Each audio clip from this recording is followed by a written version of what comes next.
Sabrina, welcome to our village. And I'm sorry that the new trend is hate on white people is cool. But I don't follow trends because I am outstanding. Let me share you a story of Mrs. Thomas, my favorite person of all time.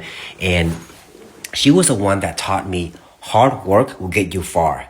You cut corners, you might win once or twice, but you get burned in the long run. Who is Mrs. Thomas? She is the elementary school teacher at Olsen Elementary in Marina, California. If you guys went to Marina Elementary, you know what I'm talking about. Mrs. Thomas, if you watch this video, thank you. I am the man I am today because of you. Sabrina, back to the story. I don't understand why it's cool to hate on white people, but my entire life, when I first landed in America, it was the white people that helped me.